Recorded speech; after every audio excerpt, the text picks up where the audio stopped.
Hey everyone, it's PJ bringing you this week's positive attitude and some beautiful bird song. And you can see the bush behind me is blooming. Awesome little thing.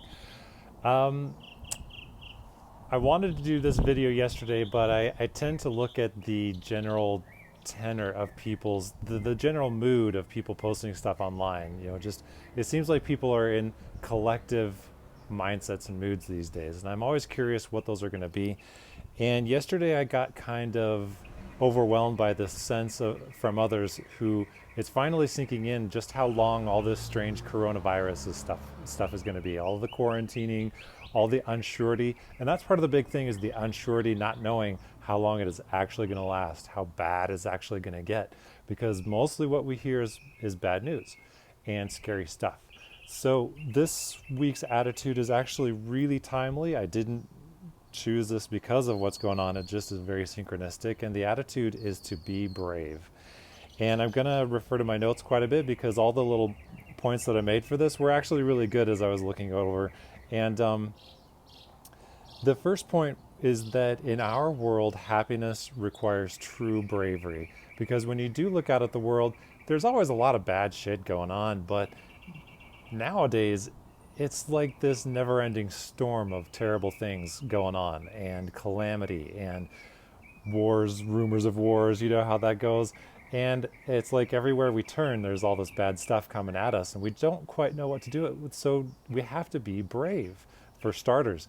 And we could give into fear, and I know that for a lot of us, including me, fear has been kind of sitting at the edge, wanting to take over and wanting to say, hey, yeah, you could really lose your shit and go do the hoarding that some people are doing, go do the ultimate quarantining that a lot of people are doing out of fear. I think you should do it out of wisdom, but not do it out of fear.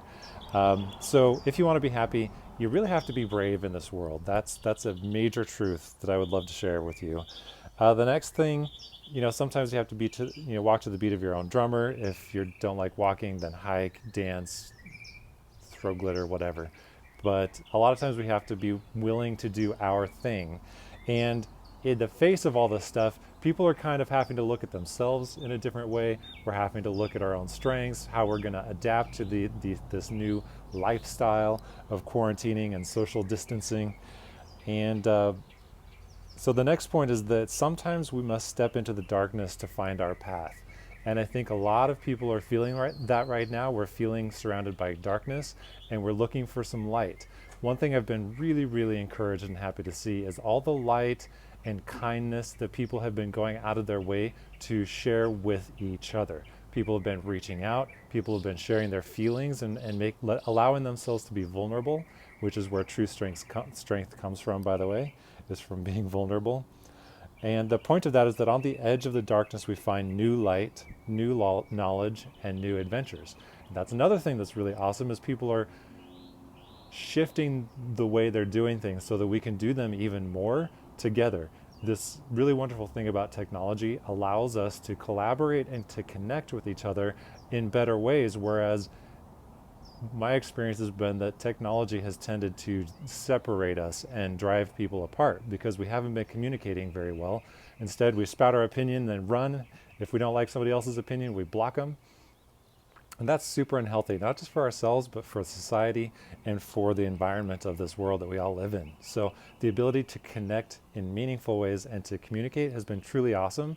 I'm going to be rolling out some awesome things with the Happiness Hangouts. I'm going to do more of them online. Again, another reason I did this podcast today is because I took yesterday to rebrand my book. I'm going to be launching it next week. Yay, super excited. And the next point is that this world needs your bravery. There's a lot of people who are in fear and they need some support. Now, if you are a strong one, if you're a brave one, people are going to be looking to you. So be kind to yourself, be brave for yourself, be there for yourself, give yourself the love and support and self-care that you need, and be brave because we don't know what's going to happen. Again, not knowing is one of the hardest things for the mind to deal with. So since we don't know, we can also look to the hope, to the faith, to the good things that can happen, the good possibilities, not just the bad, scary, negative ones, okay? Good possibilities are out there and they are happening, okay? So remind yourself of that and be brave. My next point is that things are rarely as bad as we might fear. Right now, they might be as bad as we fear, and that's even scarier sometimes. But things could also be better than we fear. We just don't know. So, bravery helps.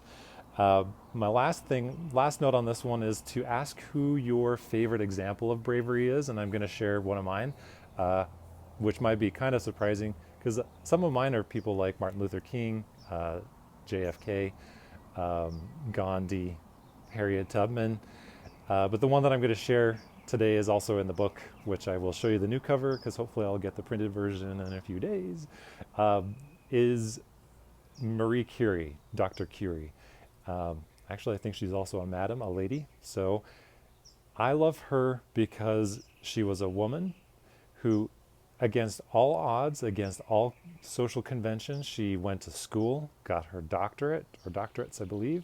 She was the first woman to win 2 Nobel Prizes. I think she was actually the first person to win 2 Nobel Prizes. The bravery that it must have taken for her to do all those things, I can't imagine.